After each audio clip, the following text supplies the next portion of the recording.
আসসালামু আলাইকুম, কেমন আছেন সবাই? আলহামদুলিল্লাহ, আল্লাহর অশেষ রহমত, আমিও ভালো আছি। তো আজকে তিনটা রেসিপি নিয়ে চলে আসলাম আপনাদের সামনে। অবশ্যই ভালো লাগবে এবং দেখতে থাকেন শেষ পর্যন্ত কী কী রেসিপি, আর আমি তো বলে দেবো অবশ্যই। তো এই যে আমি সকালবেলা ঘুম থেকে উঠে দেখেন চারমুড়া একেবারে ঝলমলে রোদ উঠে পড়েছে, আর আমার গাছে একটা সুখবর দিয়ে দিছে, এই যে আপনাদেরকেও একটু দেখাই দিলাম। তো এই যে ডালিমের গাছে এই যে দেখেন অনেক সুন্দর একবার 3-4টা একবার ঝোপার মতো হয়ে ফুল আসছে, আর একটা বরবটি গাছেও 2টা বরবটি হয়েছে মাশাআল্লাহ। আর আমি এই যে সব কিছু রেডি করে নিয়ে রান্না করতে চলে আসছি। প্রথমে রাইস কুকারে ভাত আর এই যে মিনি কুকারে ডাল বসাইতেছি। ডালটা দেখছেন ওই কুকারটায় কত বক বক করে ফুটতেছিল। এই কুকারটা অনেক ভালো, সব কিছু রান্না করে খুবই ভালো লাগে। আর একবার চুলার মতো ধোয়া ছুটে রান্না করতে গেলে ভালো লাগে, রান্নাটা খুবই তাড়াতাড়ি হয়ে যায়। আর এই যে সেই কাঙ্ক্ষিত রান্নার মধ্যে আমি চলে আসছি এখন। তো ডালটা ওখানে হচ্ছিল, আর এখানে আমি সেই তিতা শাক আলু দিয়ে ভাজি করব। তো এখানে আমি জিরা ফোড়ন দিয়ে তারপরে কতগুলো পেঁয়াজ রসুন কাঁচামরিচ দিয়ে আর নুন হলুদ দিয়ে একটু ভাজা ভাজা করে নিয়ে এই যে আলুগুলো আগে দিয়ে দিলাম। আলুগুলো দিয়ে একটু হালকা করে ঢেকে রাখবো একটু হালকা সেদ্ধর জন্য। তো একটু এই যে ঢেকে রাখে তারপরে আর কি উঠিয়ে নিলাম, নিয়ে একটু ভালো মতো এই যে নাড়াচাড়া করে নিলাম, যেহেতু আগের বার ভালো মিশে নাইকো সব কিছু একসাথে। তো এই যে আমি ভালো মতো মিশানে আর এই যে শাকগুলো দিয়ে দিলাম। দেখছেন কত একটা কালার শাকের, একেবারে সেই রকম সবুজ গাঢ়। আর এই যে দিয়ে আমি ঢেকে রাখলাম, ঢেকে এই যে শাকটাও মোটামুটি অনেকটা সেদ্ধ হয়ে আসছে। এখন বারে বারে নাড়াচাড়া করে করে একেবারে সুন্দর ঝরঝরে করে ভাজি করে নিব।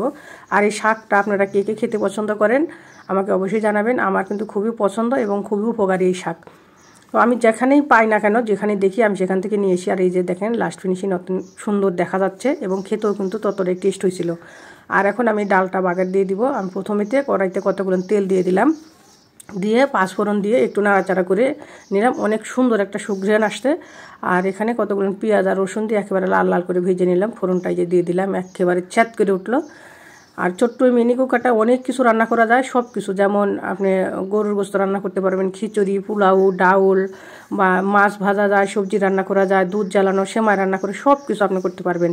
আমি এটা নিয়ে এসে দিয়েছি আমার টুসুমনির বাবা আমাকে। আমি এটার মধ্যে মোটামুটি অনেক কিছু রান্না করা হয়ে গেছে। আমি তাতে বুঝতে পারছি কি কি করা যায় বা কত দ্রুত হয়। এটা চুলার মতনই অনেকটাই দ্রুত হয়ে যায়, পড়ে যাওয়ারও ওরকমভাবে কোনো ভয় নেই। আর এখন আমি এই শুটকি রান্না করব, নানান ধরনের সবজি দিয়ে, যেমন ফুলকপি আলু মূলা বেগুন এগুলো দিয়ে এই যে কাচকি শুটকি দিয়ে আমি এটা রান্না করব। তো প্রথমে রসুন পেঁয়াজ আর কাঁচামরিচ তেলে নুন দিয়ে ভেজে নিয়ে শুটকিগুলো ওই পেঁয়াজ মরিচের সাথে ভেজে নিলাম। ভাজলে একটু শুটকি গ্রানটা বেশি হয়, ভালো লাগে আর কি খেতে, বেশি গ্রান আসে।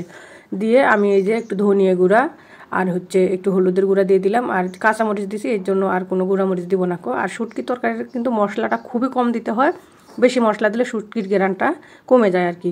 তো সেক্ষেত্রে শুটকি গ্রান নিতে হলে আপনারা কিন্তু মশলা কম দিতে হবে।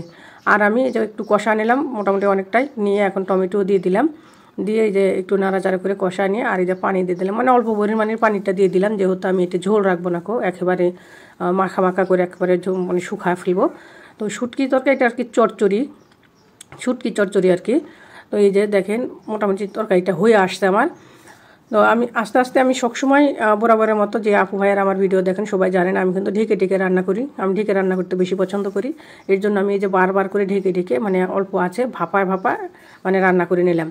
নিয়ে দেখেন একেবারে তরকারিটা আমার হয়ে গেছে, আর কতটা লোভনীয় আর সেরকম টেস্ট হয়েছিল। আর এখন আমি সবগুলো নিজে টেবিলে একেবারে সাজিয়ে গুছিয়ে নিলাম। এই যে রাইস কুকারে ভাত, শুটকি তরকারি আর শাক আর ডাল। তো আমার রান্নাটা আজকে কেমন হয়েছে অবশ্যই আপনারা আমাকে বলে যাবেন। আর আমার ভিডিওটা এই পর্যন্তই। সবাই ভালো থাকবেন, সুস্থ থাকবেন, আমার জন্য এবং আমার পরিবারের সবার জন্য দোয়া করবেন। আল্লাহ হাফেজ, আসসালামু আলাইকুম।